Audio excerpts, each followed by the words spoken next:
প্রিয় দর্শক, রমজানুল মুবারক। আমি আলপনা, আপনাদের সবাইকে শুভেচ্ছা জানাচ্ছি আলপনাস কুকিং, আলপনার রান্না অনুষ্ঠানে। রমজানুল মুবারক। সবাই ত্যাগ তিতিক্ষার সাথে প্রচণ্ড গরমের মধ্যে রোজা করছেন। ইফতারের সময় সবাই চান একটা নতুন কিছু খাওয়ার জন্য।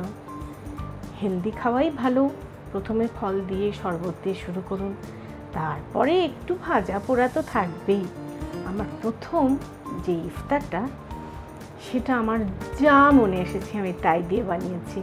এটার নাম হচ্ছে আলুর জালি কাবাব। হ্যাঁ প্রিয় দর্শক, আলুর জালি কাবাব বানানোর আগে চলুন একটু দেখে আসি কি কি লাগে। সেদ্ধ করা গরুর কিমা 2 কাপ, আলু সেদ্ধ করে চটকানো 2 কাপ, পেঁয়াজ কুচি 1 কাপ, রসুন কুচি 2 টেবিল চামচ, হিং 1 চিমটি, আদা কুচি 2 টেবিল চামচ, চিনি পরিমাণ মতো, লবণ পরিমাণ মতো, বেরেস্তা আধা কাপ, ফোড়নের জন্য সর্ষে, মাসকলাই ডাল এবং কয়েকটা কারি পাতা, বারবিকিউ সস 1 টেবিল চামচ, ওয়েস্টার সস 1 টেবিল চামচ, HP সস 1 টেবিল চামচ, টক আচার 3 টেবিল চামচ, টমেটো কেচাপ 3 টেবিল চামচ, কিশমিশ, গরম মশলার গুঁড়া 1 চা চামচ, জায়ফল জয়ত্রীর গুঁড়া আধা চা চামচ, গোলমরিচের গুঁড়া 1 চা চামচ, কাঁচামরিচ কুচি 2 টেবিল চামচ, পুদিনা পাতা 1 কাপ, কারি পাতা কুচি 1 কাপ, ধনে পাতা কুচি 1 কাপ, বিস্কিটের গুঁড়া 2 কাপ, ফেটানো ডিম 3টা। প্রিয় দর্শক, বলেছিলাম আমার যা ইচ্ছা আমি তাই দিয়েছি, কিন্তু কি অসাধারণ একটা জালি কাবাব তৈরি হয়, এটা না বানালে বুঝবেন না। প্রথমে আমি একটু ফোড়ন দিয়ে নিই। এর মধ্যে আমি দেব একটু সর্ষের তেল, এই 1 টেবিল স্পুন সর্ষের তেল। সেটাতে আমি দেব 1 চিমটি হিং। এটা একটা সাউথ ইন্ডিয়ান এফেক্ট আনে এই ফোড়নটা, বিশেষ করে হিংটা জ্বলে ওঠার সাথে সাথে আমি এতে দেব সর্ষে এবং মাসকলাই ডাল। একটু পুটপুট করে ফুটে উঠবে, মুখে অপূর্ব লাগে। এবার দেব কয়েকটা কারি পাতা, যেটা এই ফোড়নের সাথে খুবই উপযুক্ত।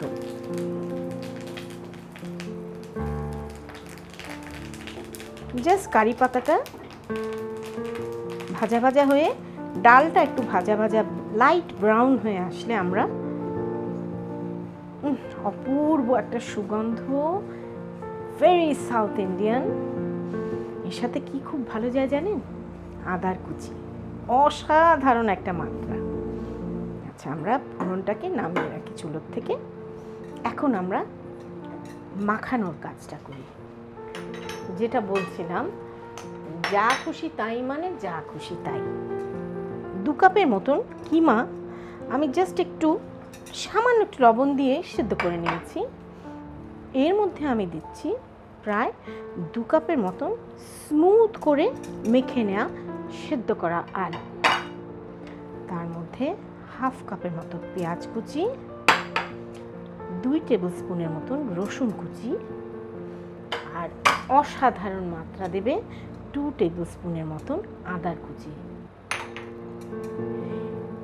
এরপরে খুবই হার্বাল ব্যাপারটা, 1 কাপ ধনে পাতা কুচি, 1 কাপ কারি পাতা কুচি, 1 কাপ পুদিনা পাতা কুচি, তারপরে কাঁচামরিচ কুচি প্রায় 2 টেবিল চামচের মতন। এরপরে আসবে মোগলাই কুইজিন বেরেস্তা 1/2 কাপ, গরম মশলার গুঁড়ো 1 চা চামচ, গোলমরিচ 1 চা চামচ, আর 1/4 টিস্পুন হচ্ছে জায়ফল জয়ত্রীর গুঁড়ো। এরপরে দেব এতে HP sauce, Worcestershire sauce, barbecue sauce প্রায় 2 টেবিল স্পুন, আর একটু মিষ্টি মিষ্টি ভাব আসার জন্য টমেটো কেচাপ প্রায় 3 টেবিল স্পুন। এরপরে কি দেব জানেন? টক আমের আচার, কোনো চিনি নেই, সম্পূর্ণ টক, একেবারে আচারই ফ্লেভার আসবে। কি করছে আলপনা, সবাই তো একেবারে মানে স্তব্ধ হয়ে যাচ্ছে যে ব্যাপারটা কি। একটু লবণ তো দিতেই হবে। সব শেষে যেটা দিব আমার সেই বিশেষ ফোড়নটা, এইটাও একটা বিশেষ মাত্রা যোগ করবে মুখের মধ্যে। এই মাসকলার ডালগুলো যখন পুটপুট করে ফুটবে, আর হিং আছে এতে, সর্ষের তেল, কারি পাতার ভাজা, অসাধারণ। পেঁয়াজি বেগুনি ছাড়া রোজার সময় আলুর চপ যেন টেবিলে মুড়ি মাখা খাওয়ার জন্য একটা মোক্ষম আইটেম। সেই আলুর চপটাকে যে কত রকমভাবে মজা করার চেষ্টা করেন মানুষ, কারোরটা মুখে দেওয়ার মতো হয় না, কারোরটা অপূর্ব হয়। এইটাকে আপনি ঠিক আলুর চপ না, যেহেতু এটা কিমা মিশ্রিত, খুবই মশলাদার এবং সসি, এবং এর আমি কোনো সঠিক নাম দিতে পারবো না, যেহেতু এটাকে আমি ভেজেছি জালি কাবাবের কায়দায়, সেহেতু এর নাম দিয়েছি আমি আলুর জালি কাবাব। জালি কাবাবের যে বাইন্ডিংটা থাকে পাউরুটি, সেটার বদলে আলু দিয়েছি। আর এছাড়া কিমাটাকে সিদ্ধ করে দিয়েছি, কারণ আলুর ভেতরে কিমা সেদ্ধ হবে কি না সেইটা একটা ডাউট থাকে। আমার মাখানো শেষ। এখন আমি কাবাবগুলো বানাবো। জালি কাবাব বানানোর আগে হাতটা ভিজিয়ে নিলে ভালো হয়। এখন আমি এর ভেতরে আর একটু অতিরঞ্জন 2-3টা করে কিশমিশ দেব।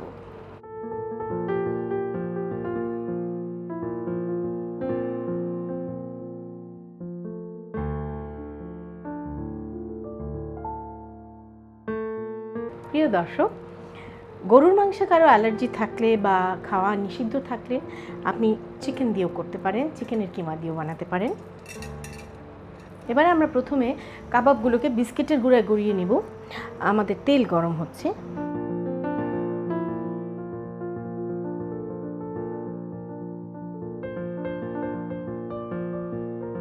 সাধারণত আলুর চপে আমরা কী করি, ডিমে ডুবিয়ে বিস্কিটের গুঁড়া দিই, কিন্তু জালি কাবাবে কী করি, বিস্কিটের গুঁড়ায় দিয়ে তারপরে ডিমে ডুবাই। এটা জালি কাবাব বলে কথা, তাহলে আমরা জালি কাবাবের নিয়মই ফলো করব। আপনি চাইলে ঈদের দিন টিপিক্যাল টিকিয়া কাবাব না করে নাশতার সাথে রাখতে পারেন, অথবা পোলাওয়ের সাথে খেতে দিতে পারেন। এছাড়া ইফতারে তো হবেই। তেলটা গরম হয়ে গেছে। এখন আমরা কাবাবগুলো এইভাবে ডিমে ডুবিয়ে তেলে ছেড়ে দিব। যখন মাংসের জালি কাবাব করবেন, তখন জালি তৈরি করার জন্য ডিমের প্রলেপ দিয়ে দিতে হয়। আমি দিচ্ছি না, কারণ এটা কাঁচা মাংস দিয়ে তৈরি নয় তো, সুতরাং পটাপট হয়ে যাবে।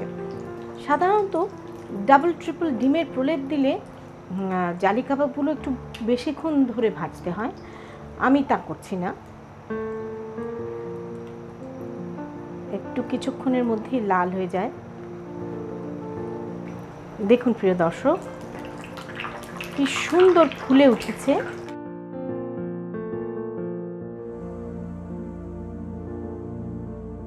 আপনি চাইলে এর ভিতরে দেশি পনিরও দিতে পারেন। কি সুন্দর ফুলে উঠেছে, সোনালি হয়ে উঠেছে।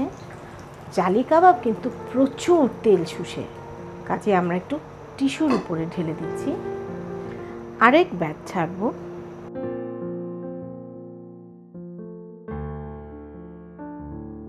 দেখুন প্রিয় দর্শক, কি সুন্দর ফুলে ফুলে উঠেছে, একদম ডাসা ডাসা।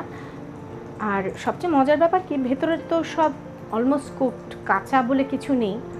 এমন জিনিস কাঁচা আছে যেটা খাওয়া যায়, পেঁয়াজ বলে কথা, কাঁচামরিচ বা বিভিন্ন পাতা, সুতরাং খুব বেশি কুকড হওয়ার একটা টেনশনও নেই।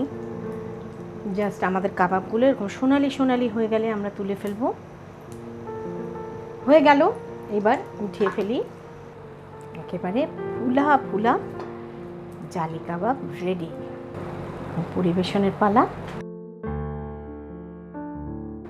দেখলেন তো প্রিয় দর্শক, তৈরি হয়ে গেল একেবারে ডাসা ডাসা ফোলা ফোলা আলুর জালি কাবাব। জমে যাবে ইফতার মুড়ি মাখা আর জালি কাবাবের সাথে। প্রিয় দর্শক, আমার এই রান্নাগুলো যদি আপনাদের ভালো লাগে তাহলে অবশ্যই আমার চ্যানেলটা সাবস্ক্রাইব করবেন আর বেল আইকনের চাপ দিলেই সাথে সাথে পেয়ে যাবেন সবচেয়ে লেটেস্ট অনুষ্ঠানটা। সবাই আনন্দের সাথে, পবিত্রতার সাথে, কৃচ্ছতার সাথে রমজান পালন করুন। আপনাদের সবার জন্য রমজানের অনেক অনেক শুভেচ্ছা। রমজানুল মুবারক জানিয়ে শেষ করছি। বিদায়।